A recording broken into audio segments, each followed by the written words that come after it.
చుట్టూత, సంఘము చుట్టూత భయంకరమైన బంధకాలు, అపవాది బంధకాలు బంధించబడి ఉన్నాయి. చాలా బంధకాలు. ఎలాంటి బంధకాలు అంటే అందుకే నీ ఇంట్లో నీ జీవితంలో ఏది జరగట్లేదు అన్నది చెప్తారు.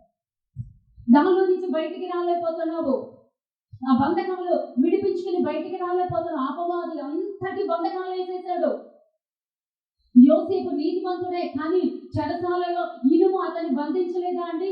శద్రకు మేషకు అభ్యంతరంలే ఆ తాళ్లతో కట్టేసి అగ్నిగుండంలో పడవేయలేదా? బంధకాలు లేదా? అలాంటి బంధకాలే. కానీ నువ్వు భయపడదు, ఆ బంధకాల నుంచి దేవుడు విడిపిస్తాడు. అన్ని బంధకాలు ఉన్నాయి కాబట్టి ఆ బంధకాలలో నుంచి నువ్వు బయటికి రాలేకపోతున్నావు. అందుకే నీ జీవితంలో అనేకమైన కార్యాలు నువ్వు చూడలేకపోతున్నావు. అదండి నేను చెప్తున్నాను. వాక్యాలు మనం చాలా వింటూ ఉంటామండి, కానీ దేవుడు మాట్లాడింది మాత్రం ప్రత్యేకంగా ఉంటుంది. అవునా కాదా తల్లి? కదా, ఖచ్చితంగా స్పెషల్గా ఉంటుంది. ఎప్పుడైతే దేవుడు మాట్లాడాడో మన ఒళ్ళు ఎలా ఉంటుందంటే ఒక అగ్గిలాగా అయిపోతుంది, కరెంట్ షాక్ కొట్టినట్లు అయిపోతుంది. అక్కడి నుంచి నేను అడుగు కదల్చలేకపోతున్నాను. ప్రభు, ఆ బంధకాలు నీ నిజమే, ఆ చుట్టూతా బంధకాలు నీ నిజమే, అందుకే అనేకమైన కార్యాలు జరగట్లేదు, అనేకమైనటువంటి పోరాటాల్లో నేను ఉన్నాను.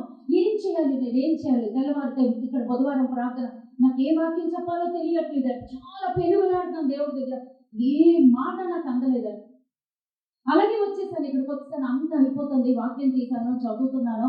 వాక్యం చదువుతూ అసలు ఇలా వాక్యం తీసాను కానీ వాక్యం చూడలేదండి. ఆ రోజు దేవుడు మాట్లాడడం ప్రారంభించాడు. ఏంటో తెలుసండి, 20 సంవత్సరాల నుంచి ఉన్నటువంటి బంధకాల సిసెరా, 900 ఇనుప రథాలు, బలవంతుడు, ఇశ్రాయేలీయులు 20 సంవత్సరాల నుంచి బానిసలుగా చేసి బంధించి అతని కబంధ హస్తంలో బంధించి ఉన్నాడు.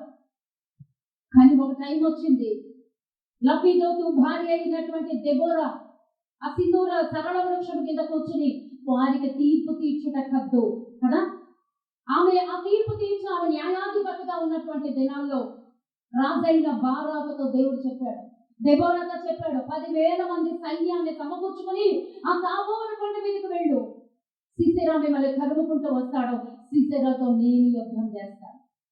ఆ మాట చెప్తే ఆ రాజైనటువంటి బారాకు భయపడిపోయాడు. కారణం ఎందుకో తెలుసంటే, సీసెరా చాలా బలవంతుడు, 900 ఇనుప రథాలు ఉన్నాయి, చాలా బలవంతుడు. మన అపవాది కూడా చాలా బలవంతుడే, కానీ వాడికన్నా బలవంతుడు మా దేవుడు. అయితే అంతటి బలవంతుడైనటువంటి ఆ సిసెరా ఉన్నాడు, నేను అతనితో యుద్ధం చేయలేను, నా వల్ల కాదు. ఎవరంటున్నారండి? ఒక రాజు, బారాకు రాజు అంటున్నాడు. కానీ దెబోరాకు దేవుడు సెలవిచ్చాడు, ఈ రోజు నేను విడిపించాలనుకున్నాను ఇశ్రాయేలీయుల్ని. రాజైన బారాకు సిద్ధమయ్యాడా సరే, కానీ ఈ రోజు నేను విడిపించడం మాత్రం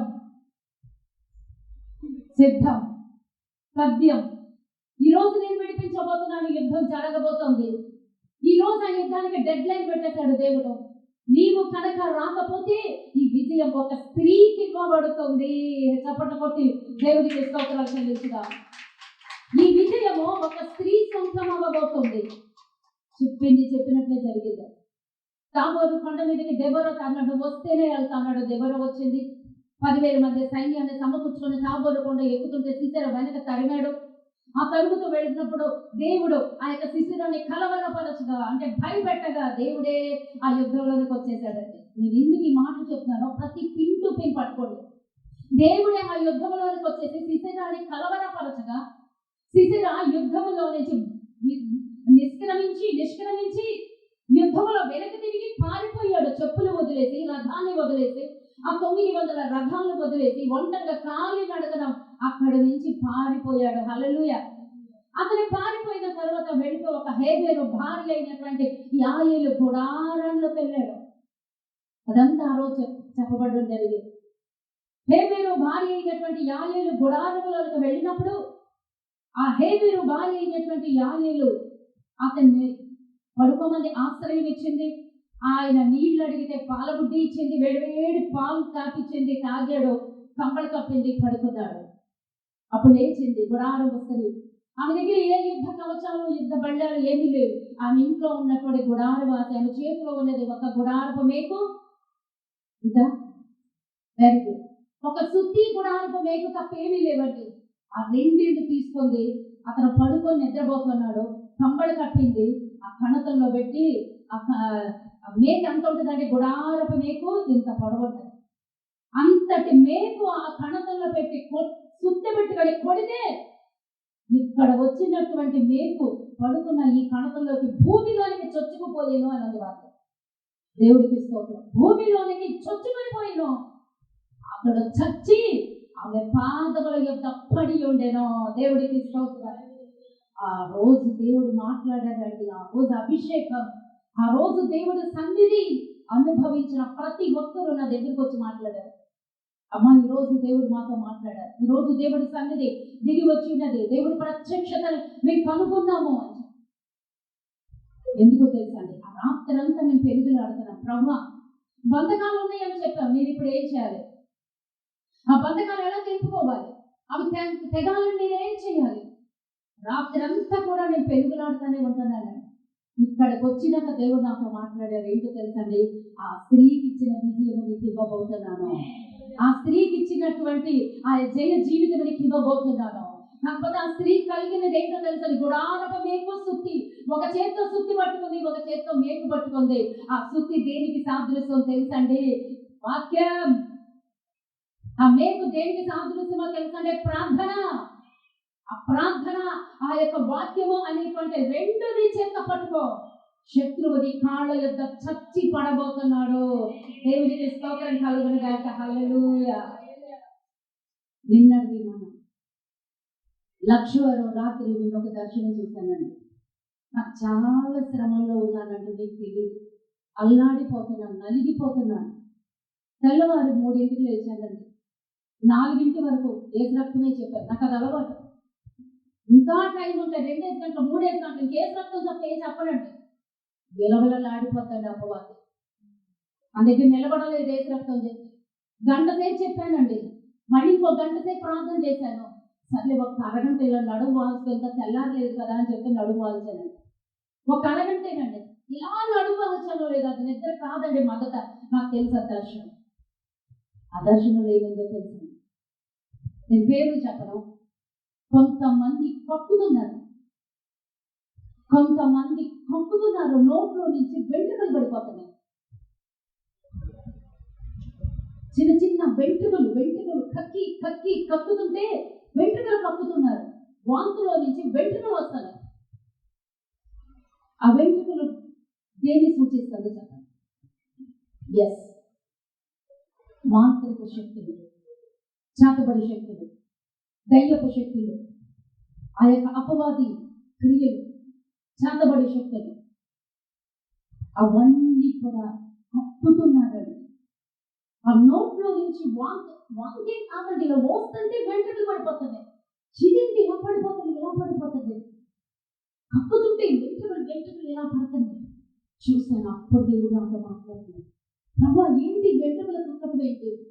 చాలా మంది మీద సాతాను శక్తులు పనిచేస్తున్నాయి, మంత్ర శక్తులు పనిచేస్తున్నాయి, సాతాను క్రియలు పనిచేస్తున్నాయి. అవే సాతాను బంధకాలు. ఆ బంధకాలు ఇప్పుడు నేను తెంపబోతున్నాను. ఆ బంధకాల నుంచి విడుదల ఇవ్వబోతున్నాను. ఆ సాతాను శక్తుల నుంచి విడుదల ఇవ్వబోతున్నాను. ఆ యొక్క చిల్లంగుల నుంచి విడుదల ఇవ్వబోతున్నాను.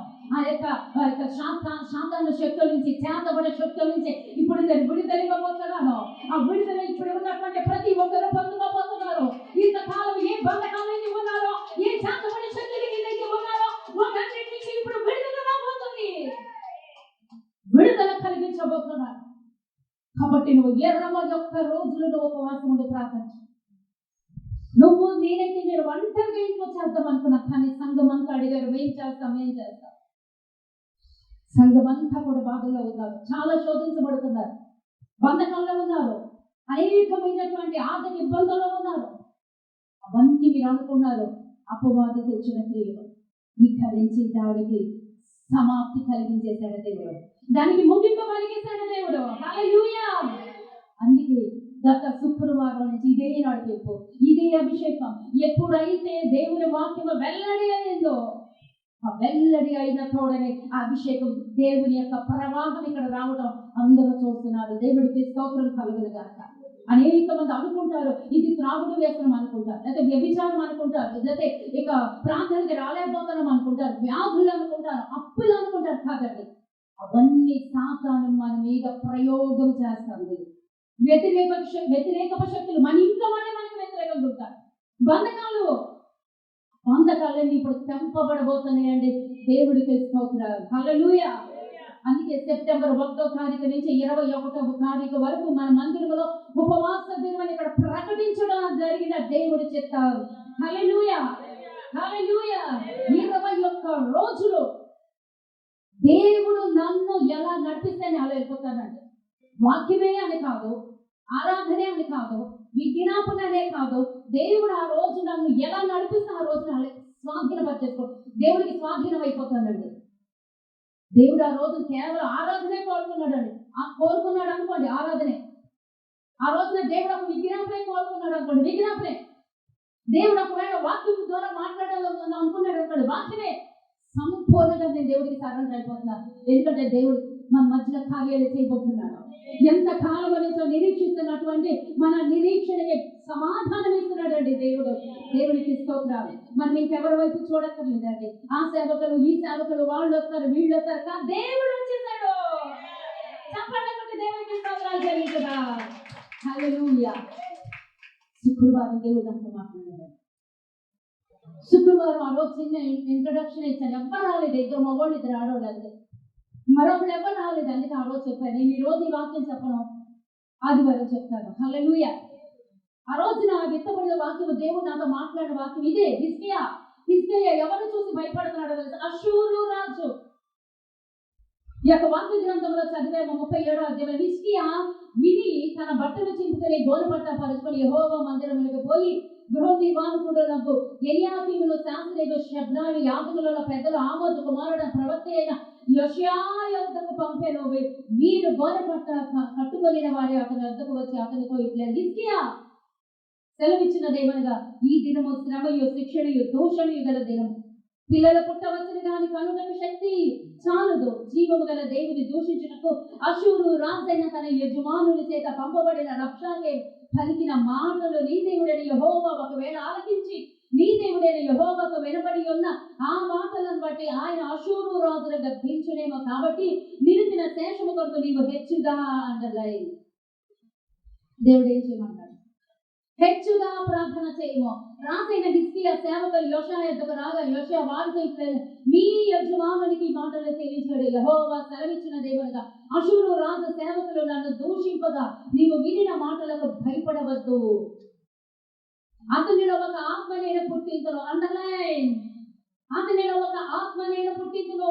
వదంతి విని తన దేశములకు వెళ్ళిపోవను. అండర్లైన్. అతని దేశము యందు అతని దేశమందు ఖడ్గము చేత అతనిని కూల చేయుదును. చప్పట్లు కొట్టి దేవునికి స్తోత్రం చెల్లిస్తున్నాం. హల్లెలూయా. ఇదే జరగబోతుందండి మన మధ్య. ఈ కార్యమే మన మధ్యలో జరగబోతుందని సైన్యములకు అధిపతి అయిన యెహోవా సెలవిచ్చి ఉన్నాడు. ధైర్యంగా చెప్పాలి. జరగబోయేది ఇదే. నీ ఇంట్లో జరగబోయేది ఇదే. నీ జీవితంలో జరగబోయేది ఇదే. నీ జీవితంలో జరిగే కార్యం ఇదే. యెహోవా సెలవిచ్చినదేమనగా, అష్షూరు రాజు సేవకులు నిన్ను దూషింపగా నీవు వినిన మాటలకు భయపడవద్దు. నువ్వు దేనికి భయపడుతున్నావు? అయితే అన్నాడు, అతనిలో ఒక ఆత్మను నేను పుట్టించను. నువ్వు భయపడద్దు. ఒక ఆత్మని దేవుడు పుట్టిస్తున్నాడు. ఒక వదంతిని దేవుడు పుట్టిస్తున్నాడు. ఆ వదంతి విని తన దేశమునకు తిరిగి వెళ్ళిపోతాడు అపవాది. హల్లెలూయా. అతని దేశమందు ఖడ్గము చేత అతనిని కూల చేయుదును. దేవునికి స్తోత్రం. యుద్ధం ఇంకా ప్రారంభం అవ్వలేదు. దేవుడు ఎప్పుడు ఇలాగ చెప్తాడు. జరగబోయేదే చెప్తాడు. అదే ప్రవచనం. ఆదికాండం 12వ అధ్యాయంలో ఆదాముతో దేవుడు అన్నాడు, అబ్రహ్మ ఆ దేశాన్ని, తల్లిదండ్రుల్ని, బంధువుల్ని, నీకున్న స్థలాన్ని అంతటిని విడిచిపెట్టి వచ్చేసాయి. భూమి మీద ఉన్న సమస్త వంశావళులకు నిన్ను ఆశీర్వాదకరంగా చేస్తాను. నిన్ను దీవించే వాళ్ళని దీవిస్తాను. నిన్ను దూషించే వారిని ఏమిటమ్మా? దూషించడానికి శపిస్తాడు. హల్లెలూయా. నిన్ను దీవించే వాళ్ళని నేను దీవిస్తాను, నిన్ను దూషించే వాళ్ళని నేను శపిస్తాను. అంత రోషమండి దేవుడికి మన పట్ల. ఆయన అన్నాడు, నీ మూలంగా భూమి మీద ఉన్న సమస్త వంశావళులు దీవించబడబోతున్నాయి. ఒక్క బిడ్డ అన్నా లేడండి అబ్రహాముకి. పుట్టబోయే బిడ్డల కొరకు, ఆ బిడ్డలు స్వాధీనపరచుకునే ఆ గవిని కొరకు, ఆ వాగ్దాన భూమి కొరకు, ఆ రాబోయేటువంటి ఆ జనము కొరకు, ఆ యొక్క జన సంచారం కొరకు, ఆ దేశము కొరకు, అన్నిటి కొరకు ముందుగానే చెప్పేస్తున్నాడండి. ఈ రోజు ముందుగానే చెప్పేస్తున్నాడు. యెషయా గ్రంథంలో 37వ అధ్యాయంలో జరగబోయేటువంటి యుద్ధము కొరకు హిజ్కియాతో చెప్తున్నాడు. హిజ్కియా భయపడుతున్నాడండి. కారణం ఏంటో తెలుసా? అషూరు రాజు. అషూరు రాజు గురించి నిన్న నేను కొంత చెప్పాను, వివరించాను.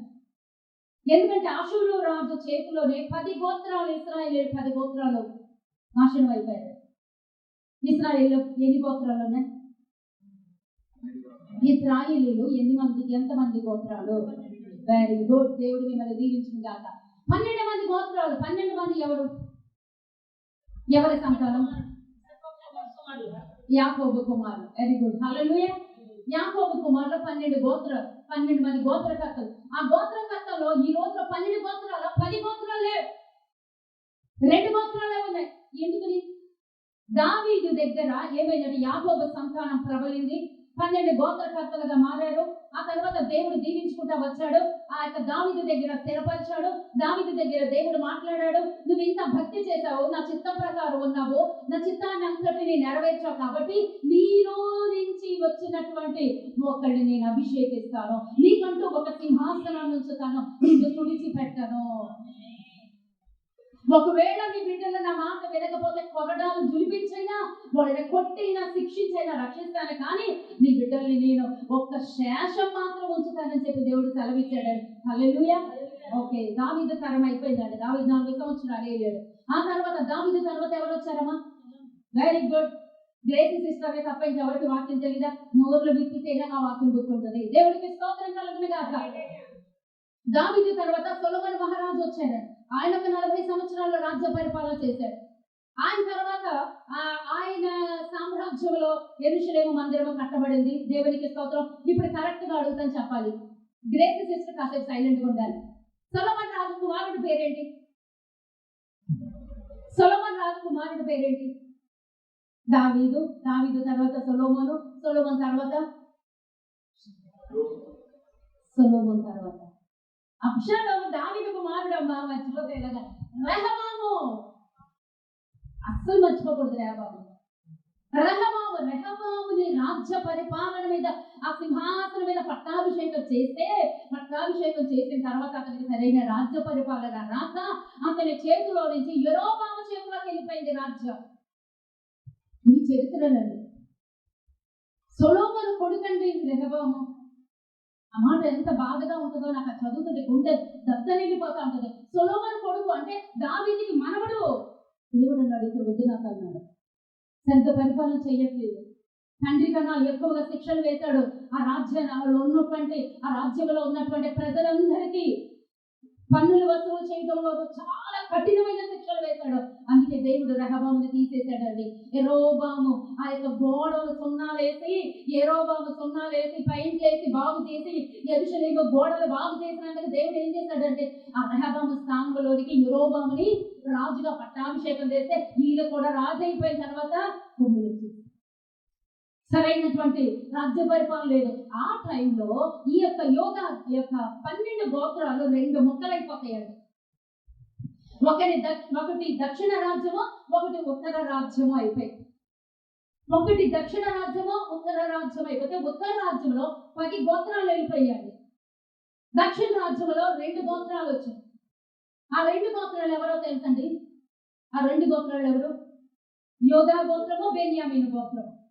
ఈ 2 ఒకవైపు వచ్చేసారు. మిగతా 10 మంది గోత్రాలు ఒకవైపు వెళ్ళిపోయారు. ఈ 10 మంది గోత్రాలు ఒకవైపు వెళ్ళిపోయారు ఉత్తర రాజ్యంలోనికి. అక్కడే ఇశ్రాయేలీలు, ఇక్కడేమో యూదులు. నాకు ఆ చరిత్ర చదివేటప్పుడు తల పగిలిపోయిందండి. ఈ ఇశ్రాయేలీలు ఏంటి ప్రభా, ఈ యోదా రాజ్యం ఏంటి ప్రభా, ఇది నాకు అర్థం కావట్లేదు. చాలా తల మునకలైపోయిందండి మా దగ్గర. ఓకే, చరిత్ర వద్దు, ఇప్పుడు మ్యాట్లోకి వెళ్ళిపోతాం. హల్లెలూయా. అషూరు రాజు దగ్గరికి వెళ్ళిపోతాం. ఈరోజు వర్తమానంలోకి వెళ్ళిపోతాం. సూటిగా చెప్పేయాలి, అర్థమైపోవాలి. ఇది గుండెలో, హృదయంలో ముద్ర వేయబడాలి మాట. ఈ వాక్యం ఈ అషూరు రాజు చెరలోనికి వెళ్ళిన 10 గోత్రాలు బయటికి రాలేదు. నా ప్రియ సంగమా, చేతులు జోడించి మిమ్మల్ని అడుగుతున్నాను, నేను ఎందుకు ఇంత ప్రాధాయపడుతున్నానో, ఎందుకు ఇంత భయపడుతున్నానో, ఎందుకు ఇంత అసలు ఏం దేవుడు మాట్లాడారో, ఏం జరుగుతుందో నేను అందుకే ప్రాధాయపడుతున్నాను. నేను ఎప్పుడు ప్రార్థన చేసేది ఏంటో తెలుసా? ఇశ్రాయేలీయులు 430 సంవత్సరాలు ఐగుప్తు చెరలోకి వెళ్తే విడుదల ఉంది. మోషేని పంపించి 430 సంవత్సరాల తర్వాత విడుదల వచ్చింది. మళ్ళీ ఇశ్రాయేలీయులు పాపం చేసినప్పుడు బబులోను దేశానికి వెళ్తే ఎన్ని సంవత్సరాలు ఉన్నారు? చెరలో ఎన్ని సంవత్సరాలు ఉన్నారు? 70 సంవత్సరాలు ఉన్నారు. బబులోను దేశంలో నెబుకద్నెజర్ రాజు దగ్గర 70 సంవత్సరాలు ఉన్నారు. ఎవరి ద్వారా విడిపించబడ్డారు? ఎవరమ్మా? మోషేనా? నా బరువు వద్దమ్మా, నా పిల్లలు ఇలా ఉండకూడదు. మోషే ఇక్కడ ఐగుప్తు దేశంలో 430 సంవత్సరాల దగ్గర అక్కడ వాడుకున్నాడు. వచ్చేసారు, చాలా దూరం వచ్చేసారు. వాళ్ళ పిల్లలు పెరిగారు. బబులోను దేశంలో ఎవరు ఉన్నారంటే నెబుకద్నెజర్ రాజు ఉన్నారు. ఎవరి ద్వారా విడిపింపబడ్డారంటే కోరేషు రాజైన పారసీక దేశపు రాజైన కోరేషు. వాక్యం అర్థం కొంచెం గజిబిజిగా ఉంది కాబట్టి, కానీ పట్టుకుంటే మాత్రం మనకు అర్థమైపోతాం, మన జీవితం అర్థమైపోతుంది. కోరేషు రాజు అన్యుడితో దేవుడు మాట్లాడాడు, విడిపించాడు. ఎజ్రా, నెహెమ్యా, నెబూజరదా వీళ్ళందరి ద్వారా దేవుడు విడిపించాడు. విడుదల. ఇంకొకసారి చెప్పనా? ఇశ్రాయేలీయులకి 430 సంవత్సరాలు బానిసత్వంగా ఉన్నా వాళ్ళకి విడుదల. మళ్ళీ ఇశ్రాయేలీయులు పాపం చేసి పట్టబడినప్పుడు 70 సంవత్సరాలు బబులోనికి వెళ్ళినా దేవుడు మళ్ళీ విడిపించాడు. కానీ అషూరు చెరలోనికి వెళ్ళినటువంటి 10 గోత్రాలు విడిపించబడాలి. దేవుడు చాలా చెప్పాడండి. ఆ 10 గోత్రాలు అంతరించిపోయి తుడిచిపెట్టబడింది. 10 గోత్రాలు లేవు. అంటే భూ ప్రపంచం మీద అషూరు రాజు అంత దుర్మార్గుడు ఇంకొకడు లేడు, అంతటి కఠినాత్ముడు ఇంకొకడు లేడు, అంత భయంకరమైనటువంటి రాజ్య పరిపాలన బైబిల్లో యొక్క పరిశుద్ధ గ్రంథంలో ఇంకెక్కడా లేదు. అంతటి దుర్మార్గపు రాజు అషూరు రాజు. ఈ అషూరు రాజు రాజ్య పరిపాలన బానిసలు ఎలా వాడుకుంటాడో తెలుసండి. బానిసలు పట్టుకున్నాక స్త్రీలను చెరుపుతారు. అది ఎవరైనా అంతే, స్త్రీలను చెరుపుతారు, వాళ్ళకి నచ్చినట్టు వాడుకుంటారు, ఇళ్లలో పని మనుషులుగా వాడుకుంటారు, వాళ్ళకి ఎలా కావాలంటే అలా వాడుకుంటారు. అది మనందరికీ ఎరుకే. ఆ తర్వాత అక్కడ ఉన్నటువంటి మనుషుల్ని పని మనుషులుగా, బానిసలుగా, వాళ్ళ పొలాల్లో పంటల్లో పండించడానికి, ఇళ్లలో పనులు చేయించుకోవడానికి వాడుకుంటారు. అది అందరికీ తెలుసు. ఏ బానిసనైనా బానిస వ్యవస్థలో వాడబడేటువంటి వ్యవస్థ అలాంటిదే. కానీ అషూరు సామ్రాజ్యంలో ఎలా ఉంటుందో తెలుసండి శిక్షలు. అషూరు సామ్రాజ్యంలో శిక్షలు ఎలా ఉంటాయో తెలుసండి. చేతికి దొరికినటువంటి బానిసని బతికుండగానే కళ్ళు రెండు పీకేస్తాడండి. కళ్ళు రెండు పీకేసి ఆ ప్రాకారం చుట్టూతా పరిగెట్టమంటారు. ఆ దేశ ప్రాకారం చుట్టూతా వాళ్ళు దాని గుద్దుకుని దీని గుద్దుకుని పడిపోతూ లేస్తూ ఉంటే వాళ్ళ హాహాకారాలు చేస్తూ వాళ్ళ సంతోష ఆనందాలతో ఉంటారండి. ఆ బానిస అన్ని బాధలు పడుతుంది. పలిష్టం చెయ్యి నరికేస్తారు, కాళ్ళు నరికేస్తారు, భయంకరమైన శిక్షలు. ఆ తర్వాత వాళ్ళని తీసుకెళ్ళి ఏం చేస్తారో తెలుసా? వాళ్ళకున్నటువంటి బళ్ళాల భూమిలో పాకి, బళ్ళాల కొన ఉంటది కదండి, సూది మొన, ఆ మొనల మీద వాళ్ళు కూర్చోబెడతారు. ఆ మొన తీరినటువంటి దాని మీద కూర్చోబెడతారు. అవి లోపలికి చొచ్చుకుని పోయి రక్తము స్రవించి చనిపోతారండి. అంత భయంకరమైనటువంటి చెర, అంత భయంకరమైనటువంటి బానిసత్వం. వాళ్ళకి విడుదల లేదండి. వాళ్ళు అక్కడి నుంచి రాలేదు. ఎందుకంటే దేవుడు వాళ్ళని కూడా వదిలేశాడు. ఎన్నోసార్లు చెప్పాడు, కానీ వాళ్ళ దేవుడికి మనసు ఇవ్వలేదు, వాళ్ళ ప్రవర్తన మార్చుకోలేదు, దేవుడికి భయపడలేదు. అందుకే అషూరు చెరలో ఈ 10 గోత్రాలు అంతరించిపోయిందండి.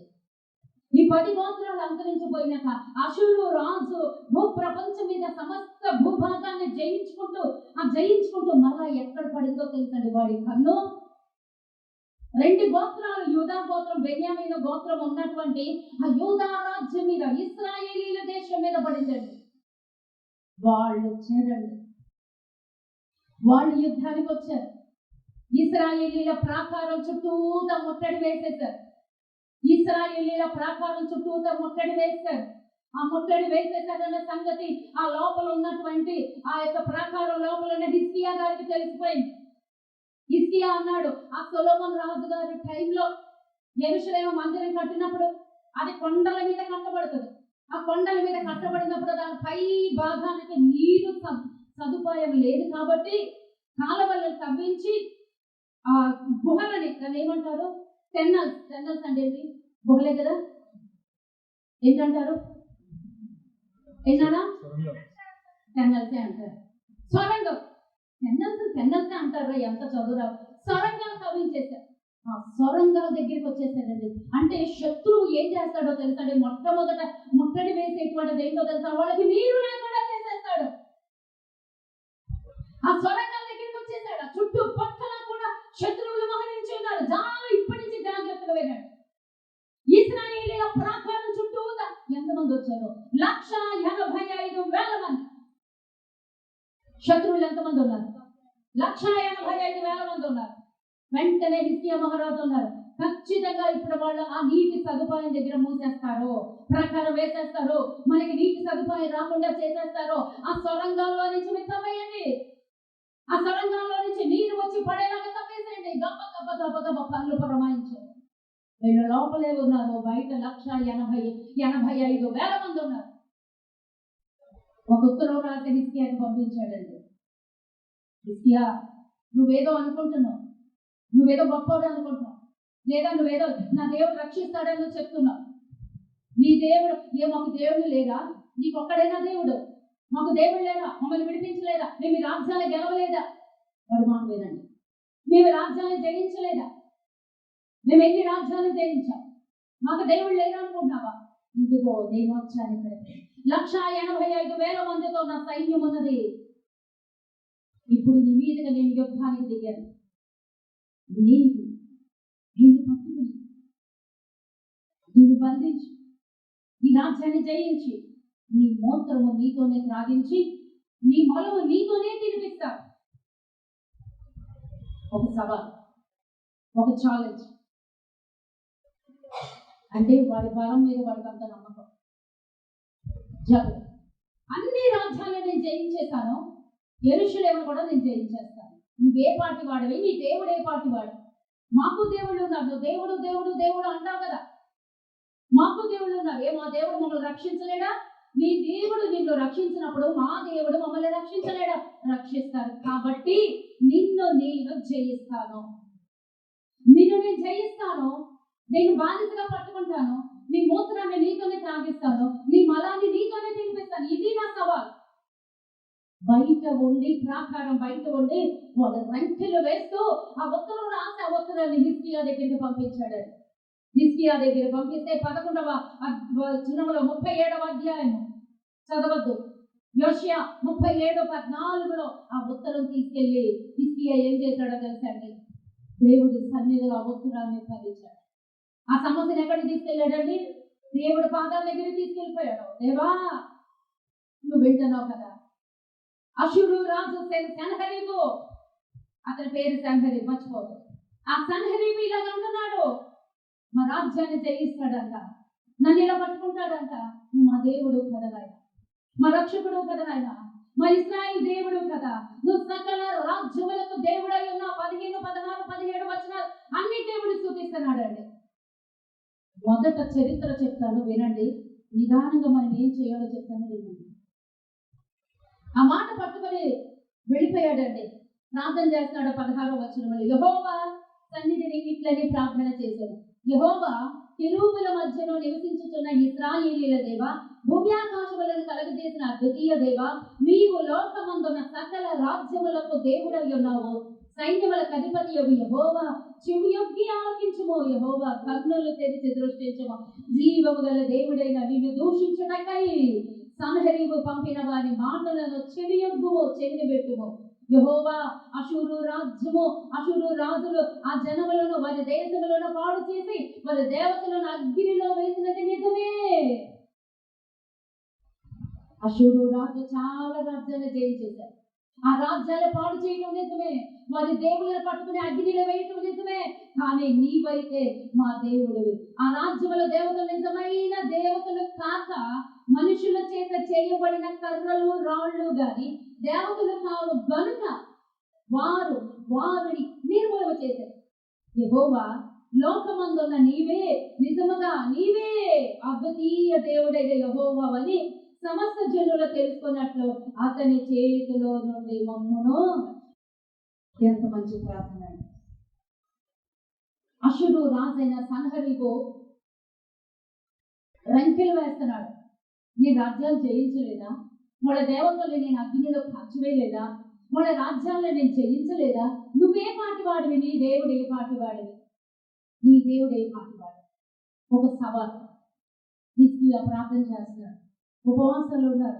అక్కడ కొంతమంది ఉన్నారు. అదే టైంలో ప్రవక్తగా ఉన్నవారు ఎవరో తెలుసా? నీ యోషియా గారే. యోషియా గారితో దేవుడి దగ్గర నుంచి సమాధానం వచ్చేసింది. 7వ వచనంలో అన్నాడు కదా, అతనిలో ఒక ఆత్మ నేను పుట్టించును, వదంతి విని తన దేశములకు వెళ్ళిపోవును, అతని దేశమందు ఖడ్గము చేత కూలును. 7వ వచనం ప్రామిస్. 7వ వచనం సంఘానికి దేవుడు ఇస్తున్నటువంటి వాగ్దానం. ఈ రోజు డేట్ వేసి మీరు రాసుకోండి. 21 రోజులు మూలవాక్యం ఇదే. అతనిలో ఒక ఆత్మను నేను పుట్టించును, వదంతి విని తన దేశములకు వెళ్ళిపోవును, అతని దేశమందు ఖడ్గము చేత అతని కూల చేయుదును. ఆమేన్, హల్లెలూయా. యుద్ధము జరగక ముందే దేవుడు ప్రవచించినటువంటి ప్రవచన వాక్యం. అతనికి నేను కలవరము కలగ చేస్తాను, అతని ఇక్కడి నుంచి పారిపోతాడు. అతడు తన దేశంలోకి వెళ్ళిన తర్వాత ఆ దేశంలో ఖడ్గము చేత అతని కూల చేయుదును. ఏమైనా అర్థమైందా? ఎవరు డిస్టర్బ్ అవ్వద్దు. ఇది సంఘానికి దేవుడిస్తున్న పిలుపు, ఇది సంఘానికి దేవుడిస్తున్నటువంటి వాగ్దానం, ఇది సంఘాన్ని సిద్ధపరుస్తున్నటువంటి దివ్య సందేశం. ఇది యెహోవా జీవము కలిగిన యెహోవా దగ్గర నుంచి వచ్చినటువంటి వాక్య సందేశం. ధైర్యంగా తీసుకోండి, నమ్మకంగా తీసుకోండి. దేవుడు ఆ కార్యము చేయబోతున్నాడు. నీవు ఉపవాసం మొదలెట్టక మునిపే దేవుడు చెప్తున్నాడు, ఆ యొక్క ఆత్మ కూలిపోబోతుంది, దానికి భయము కలగ చేస్తున్నాను. ఆ భయము కలిగినప్పుడు అది పారిపోబోతుంది, అది ఖడ్గముగా కూర్చోబడబోతుంది. ఏ ఆత్మ భయం అయితే నిన్ను భయపెట్టిందో, ఏ శత్రువు అయితే ఇంతకాలం నిన్ను వణికించాడో, వాడితో నేను యుద్ధం చేయబోతున్నాను. వాడు నీ పాదముల దగ్గర కూలబడబోతున్నాడు. దేవుడికి స్తోత్రం. యుద్ధం ప్రారంభం అవ్వలేదండి. సన్హరీబు ఇంకా రంకెలు వేస్తూనే ఉన్నాడు. ఇప్పుడు మన పరిస్థితి అలాగే ఉంది. మన పరిస్థితుల్లో మార్పు లేదు. మన పరిస్థితులు ఇంకా రంకెలు వింటూనే ఉన్నాం మన చెవులతో. ఇంకనో ఆ యొక్క మారు మోగుతూనే ఉన్నాయి. ఆ ప్రవక్తలో మార్పు రాలేదు. అపవాది వేసిన బంధకాల నుంచి మనకి విడుదల రాలేదు. కానీ దేవుడు అన్నాడు, నీకు విడుదల. దేవుడు అంటున్నాడు, నువ్వు జయిస్తావు. దేవుడు అంటున్నాడు, ఆ బంధించినటువంటి సాతాను బంధకాలు ఊడి పడిపోతాయి. ఆ శత్రువు వెనక్కి తిరిగి పారిపోతాడు. వాడు చంపబడతాడు. వాడు యొక్క కత్తితో కూర్చబడతాడు. జరక్క ముందే వాగ్దానం వాడికి ఇచ్చాడు. జరక్క ముందే వాగ్దానం ఇచ్చాడు. ఇక్కడ చూస్తే 36వ వచనంలో అదే జరిగిపోయింది. అదే అధ్యాయం 7వ వచనంలో దేవుడు వాగ్దానం ఇచ్చాడు. 36వ వచనం వచ్చేసరికి నెరవేర్పు. పరిశుద్ధాత్మ తండ్రి టైం వచ్చేసిందండి. ఇక నువ్వు భయపడేది కాదు, నువ్వు వణకవలసింది దేవుడికి మాత్రమే. దేవుడు ఇక్కడ వాగ్దానం ఇస్తున్నాడు. 37వ అధ్యాయం 7వ వచనంలో నిన్ను విడిపిస్తాను, నిన్ను విడిపిస్తాను. అపవాది నిన్ను వదిలి పారిపోబోతున్నాడు. వాడు గొప్ప కూలిపోబోతున్నాడు. ఆమె ప్రవక్త అయినటువంటి యోషియా గారి ద్వారా ఆ వాక్యం వెల్లడి అయ్యిందండి. వీళ్ళు నింపాదిగా ఉన్నారు. జరిగిన సంఘటన ఏంటో తెలుసా? ఇప్పుడు చెవులు రిక్కించి వినండి, మనసు పెట్టి వినండి. ప్రవచనం పట్టుకున్నాడు, ఆ వాక్యం పట్టుకున్నాడు, ఆ వాగ్దానం పట్టుకున్నాడు, ప్రార్థన చేశాడు. చక్కగా పట్టుబరిపెట్టి నిద్రపోతాడు, హ్యాపీగా నిద్రపోతాడు. కారణం దేవుడు మాట్లాడేశాడు, దేవుడు చూసుకుంటా అన్నాడు. చేయమా అంటే దేవుడు వదిలేసి వాక్యం వదిలేసి ఇలా వచ్చింది కదా వినేసి పడబడి సిద్ధంగా ఉన్నాడు. ఉపవాసం చేశారు, ప్రార్థన చేశారు. రాజ్యం అంతా సిద్ధపడుతుంది. ఇశ్రాయేల్ రాజ్యం అంతా కూడా ప్రార్థనలతోనూ విరామలతోనూ ఉపవాసములతో దత్తరిల్లిపోతుంది. మన జీవితంలో వాళ్ళు సరిదిద్దుకుంటున్నారు. ఒక రాత్రి వాళ్ళ జీవితంలోకి వచ్చేసేదండి. ఆ రాత్రి వచ్చేసేది. ఆ పాళెం వెలుపల ఎంతమంది ఉన్నారు? అబ్బా, ఎంత మంచి స్వరాలు! ఇంకా గట్టిగా చెప్పాలి. ఎవరు చెప్తారో తెలుసని, ఎస్తేరమ్మ చెప్తుందండి, భలే చెప్తుంది. హల్లెలూయా కూడా భలే చెప్తుంది. నాకు భలే ఇష్టం కొంతమంది అలా చెప్పాలండి. అంత ఉద్యమం అక్కడ చెప్పినటువంటి ఆ యొక్క రెస్పాన్స్ బట్టి నాకు ఎక్కడ ఉద్యమం వచ్చేస్తుంది. హల్లెలూయా. ఎంతమంది ఉన్నారు? 1,85,000 మంది శత్రువులు ఉన్నారు. ప్రకారం చూపుతారు. ఒక రాత్రి వచ్చిందండి, 36వ వచనంలో ఒక రాత్రి. ఆ రాత్రే దేవుడు ఎప్పుడైతే చెప్పాడు, ఆ రాత్రి వీళ్ళందరూ ఇశ్రాయేలీయులందరూ పడుకొని నిద్రపోతున్నారు. రాజుగారు నిద్రపోతున్నాడు. తెల్లారి చూసేసరికి 1,85,000 మంది మృతకడే బరాలు చేసిన చప్పట్లు కొట్టి దేవుడికి స్తోత్రాలు చెల్లిస్తున్నారు. ఇప్పుడు చెప్పండి ఎవరు యుద్ధం చేశారు? హిజ్కియా యుద్ధం చేశాడా? 3,000 మంది టన్నల్స్ అవుతున్నారు సొరంగాలు, అక్కడ వాళ్ళు యుద్ధం చేశారా? ఇజ్రాయెల్ దేశంలో చిన్న దేశం అది. వాళ్ళందరూ బయటకు వచ్చి కత్తులు పట్టుకుని, ఆ యొక్క బళ్ళాలు పట్టుకుని, ఆ యొక్క డాలు తగిలించుకుని, ఆ రథాలు ఎక్కి స్వామి చేసుకుంటే యుద్ధం చేశారు. మరి ఎవరు యుద్ధం చేశారు? ఒక దూత దిగి వచ్చింది. ఆ దూత దేవుడు అండి. దేవుడికి స్తోత్రం. మూసిన ఖడ్గము చేత పట్టుకుని దిగి వచ్చినటువంటి ఒక దైవ స్వరూపుడైనటువంటి దేవదూత పరలోకము నుంచి భూలోకానికి వచ్చింది. దేవుడికి స్తోత్రం. ఒక్క దూత 1,85,000 మందిని మృతకళేబరంగా చేసేసింది. వాళ్ళ శక్తి, వాళ్ళ బలము నిర్వీర్యమైపోయింది. తెల్లవారు లేచి నిద్ర లేచి ప్రాకారం వెలుపల చూస్తే ఆ వచ్చినటువంటి అప్పటి వరకు రంకిలేసిన వాడు చచ్చి శాపమై పడి ఉన్నాడండి. దేవుడికి స్తోత్రం. హల్లెలూయా. జరిగింది చదివి వినిపిస్తాను చూడండి. 36వ వచనం. అంతటా యెహోవా దూత బయలుదేరి అషూరు వారి దండుపేటలో 1,85,000 మందిని మొత్తెను. ఉదయమున జనులు లేవగా వారందరూ మృత కళేబరములుగా ఉండేది. అషూరు రాజైన సెన్హెరీబు తిరిగిపోయి నినేవే పట్టణం వరకు చొచ్చి. ఏ పట్టణం? మళ్ళీ చెప్పండి, ఏ పట్టణం? మళ్ళీ చెప్పండి, ఏ పట్టణం? నినేవే పట్టణం ఎక్కడ ఉంది? మనకేమైనా గుర్తుకొస్తుందా? Very good. యోనా తర్వాత చెప్తున్నారు. అషూరు రాజైన సెన్హెరీబు తిరిగిపోయి నినేవే పట్టణములకు వచ్చి నివసించిన తరువాత అతడు నిస్రోకు అన్న తన దేవత మందిరమందు మొక్కుచుండగా, ఎందుకు మొక్కుతున్నాడు, ఎందుకు దండ పెడుతున్నాడు, ఎందుకు వందనాలు చెల్లిస్తున్నాడు చూద్దాం. అతని కుమారులైన అద్రమెలేకు, షెరెజెరేలు ఖడ్గముతో అతన్ని చంపి అరారాతో దేశంలోనికి తప్పించుకొని పోయేది. అప్పుడు అతని కుమారుడైన ఎసహదోను అతనికి మారుగా రాజాయను. హల్లెలూయా. ఈ మాట దేవుడు ఎక్కడ చెప్పారు? ఈ 38వ వచనములో ఆ యొక్క సెన్హెరీబు మరణము గురించి ప్రవక్త అయినటువంటి యోషియా గారి ద్వారా యుద్ధం ప్రారంభం అవ్వకముందే 7వ వచనంలో చెప్పాడు. ఒక వదంతి వింటాడు, ఆ వదంతిని బట్టి పారిపోతాడు. పారిపోయిన తర్వాత అతని కత్తి చేత పొడవబడతాడు. పొడవబడుతున్న అతను కోల్చబడతాడు. యుద్ధం ప్రారంభమైంది. అప్పుడు లేదండి. యుద్ధం ప్రారంభం అవ్వక మునిపే ఆ విజయం గురించి దేవుడు సెలవిచ్చేశాడు. దేవుడికి స్తోత్రం. దేవుడు రోషము కలిగిన దేవుడు అండి. ఏం జరగబోతుందో మనకన్నా ముందుగానే ఆయన పక్కా ప్లాన్డ్ గా ఉంటాడండి. పక్కా ప్లాన్ వేసేసాడండి. అదే జరిగింది. 1,85,000 మంది తెల్లవారు లేచి చూసేసరికి అందరూ చచ్చి పడి మృత కళేబరములైన. ఎందుకని అంటే ఆ రాత్రి ఒక దేవదూత దిగి వచ్చింది. ఆ దేవదూత ఈ వారితో యుద్ధము చేసి వారందరూ చచ్చి పడేలాగా చేసింది. దేవుడికి స్తోత్రం. అది చూసి రాజైన సెన్హెరీబు భయపడిపోయి ఆ వదంతిని, అందరూ చచ్చిపోయారు, తెల్లారేసరికి ఆయన ఒకడే బతుకున్నాడు. అది చాలండి కొనికిపోతాడు. భయం, ధైర్యం ఏమైనా ఉంటుందండి? వెన్ను చూపించి పారిపోయే యుద్ధంలో ఇక్కడ ఉందా లేదా? ఇక్కడ ఉందా? ఆ వదంతి విని తన దేశములకు వెళ్ళిపోవడం ఉందా లేదా? 7వ వచనములో 21 రోజులకి ఇదే మూలవాక్యం అండి. నా దేవుడు నాతో మాట్లాడింది ఇదే. ఇంతకాలము నిన్ను బాధించి, బంధించి, వేధించి, శోధించి, నిన్ను భయపెట్టి, నిన్ను వణికింపచేసి, నీ చుట్టూ బంధకాలు వేసి, నీ కన్నీటికి కారణమైనటువంటి ఆ శత్రువు కూడా పారిపోబోతున్నాడు. ఎప్పుడైతే మీరు ఉపవాసంలో ప్రారంభిస్తారో వాడు కూలిపోబోతున్నాడు. నీకు అక్కడితో ఉన్నటువంటి సాధారణ బంధకాలు పరిశుద్ధ అగ్నిలో కాల్చివేయబడబోతున్నాయి. ఆ రోజున ఇశ్రాయేలుకు ఇచ్చినటువంటి గొప్ప విడుదల మీరందరూ కలిగి ఉండబోతున్నారు.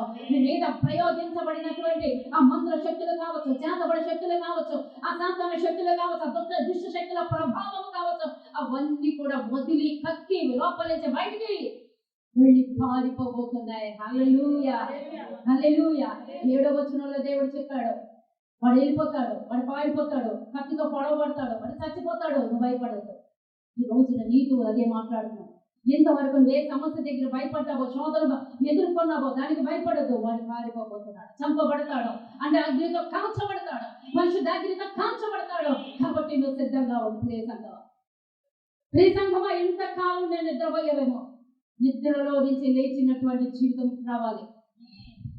ఇజ్రాయెల్ దేశంలో ఇప్పుడు ఇరాన్ యుద్ధం జరుగుతుంది. ఇరాన్ దేశంలో అయితే యుద్ధం, ఇరాన్ ఇస్రాయేల్ దేశం మీదకి వస్తే ఇస్రాయేలీల ఆలోచనకు అందకుండా, ఇరాన్కి అందకుండా యుద్ధం చేస్తున్నారు. ఆ ప్రధాని ఏమంటాడో తెలుసండి, ప్రధానమంత్రి నెతన్యాహు ఏమంటున్నారో తెలుసండి, ఇస్రాయేలీలు ఎవరనుకుంటున్నారు? నిద్రపోతున్న సింహాలు. ఆ సింహాలు ఇప్పుడు నిద్ర లేపారు. మేమేంటో, మా దేవుడేంటో, మా బలమేంటో మేము చూపిస్తాం. ఇప్పుడు మీరు కూడా, మనం కూడా ఎవరమే? ఇంతకాలం నిద్రపోతున్న సింహాలమే. నువ్వెవరు బిడ్డవే? యోగ స్తుతి గోత్రపు సింహాలవి. ఆ గర్జన దేవుడు వినాలనుకుంటున్నాడు. ఆ సింహ గర్జన ఇప్పుడు జరగబోతుంది. ఆ బలం నిన్ను కమ్ముకోబోతుంది, ఆ శక్తి నిన్ను కమ్ముకోబోతుంది. నువ్వు బలహీనులవే, నువ్వు బలహీనులవే. కానీ ఆ సంఖ్యలో ఒక్క గాడిద ఎముకతో ఎంతమంది చంపాడు? 1000 మందిని చంపాడు. ఆ ఎముక ఒక్కడ పట్టుకున్నాడండి. దావీదు ఆ గొలియాతును ఒక రాయితో చంపాడండి. నువ్వు ఆ మాత్రం కావా? దేవుడు అదే సెలవిస్తున్నాడు. నిద్రపోతున్న సింహాలని ఆ యొక్క నిద్ర లేపారు. ఇప్పుడు మేమేంటో చూపిస్తాం, మా దేవుడి శక్తి ఏంటో చూపిస్తాం. మేము ఖడ్గం ఆపము. లెబనాన్ వచ్చారు, ఇరాన్ వాళ్ళు వచ్చారు, హమాస్ వాళ్ళు వచ్చారు. ప్రచండమైనటువంటి యుద్ధాలు జరుగుతున్నాయి. ఈ రోజుకి వాళ్ళకి విరామం లేదండి. మనమే తింటున్నాం, తాగుతున్నాం, పడుకుంటున్నాం, హ్యాపీగా ఉంటున్నాం. కానీ వాళ్ళకి నిద్ర లేదు, ఆహారం లేదు, విశ్రమించడం లేదు, రాత్రి లేదు, పగలు లేదు. కొన్ని సంవత్సరాల నుంచి యుద్ధం. ఒకసారి ఆలోచించండి, వాళ్ళ ఆత్మీయ జీవితం ఎలా ఉంది, వాళ్ళ పని ఎలా ఉంది, నీ పోరాటం ఎలా ఉంది, వాళ్ళ పోరాటం ఎలా ఉంది. వాళ్ళు ఎవరితో పోరాటం చేస్తారు? హమాస్తో, లెబనాన్తో, ఇరాన్తో, అక్కడ ఉన్నటువంటి రష్యాతో, ఉక్రెయిన్, ఎన్ని రకాలటువంటి యుద్ధాలు యుద్ధాలు యుద్ధాలు. అది మన దాకా రాలేదు. కానీ మనకున్నటువంటి ఈ యొక్క లోకంలో ఉన్నటువంటి పోరాటంతో మనం ఎంతవరకు పోరాటం చేస్తున్నావా? చెయ్యి, ఈ రోజు నుంచి చెయ్యి, ప్రార్థన చేయి. ప్రార్థన అనే వేగు పట్టుకో, వాక్యం అనేటువంటి సుత్తు పట్టుకో. శత్రువు తల భక్తమైపోతే దేవుడికి పారిపోబోతున్నాడు. అందుకే దేవుడు 38వ వచనంలో దేవుడు సెలవేస్తున్నాడు. హల్లెలూయా. అతడు నినేవే పట్టణమునకు వచ్చి నివసించిన తర్వాత అతడు నిస్రోకు అన్న తన దేవత మందిరము యొక్క మ్రొక్కుచుండగా అతని కుమారులైన అద్రమేలేకు షరేజును ఖడ్గముతో అతనిని చంపి, ఇక్కడ ఏముందండి 7వ వచనంలో, అతని దేశమందు ఖడ్గము చేత అతనిని పూల చేయుదును. పూల చేయుదును అంటే చంపించేస్తున్నాడు. ఎవరు? దేవుడు. పూల చేయుదును, ఖడ్గము చేత చంపబడతాడు. దేవుడే సెలవిచ్చాడు. ఇతడు మారిపోయాడు, అబద్ధంతో విన్నాడు, అవన్నీ చూశాడు. చుట్టుపక్కల తనకి సహాయం లేదు, శక్తి లేదు, ఓడిపోయాడు, పారిపోయాడు, వెళ్లి చూపించాడు. తన సొంత దేశమైన నినేవేకి వెళ్ళిపోయాడు. అక్కడికి వెళ్ళిపోయి కొంతకాలం ఉండే ఆ నిస్రో అనేటువంటి ఆ దేవతకి వెళ్ళిపోయి మొక్కుతున్నాడు, అమ్మా నన్ను రక్షించాడు.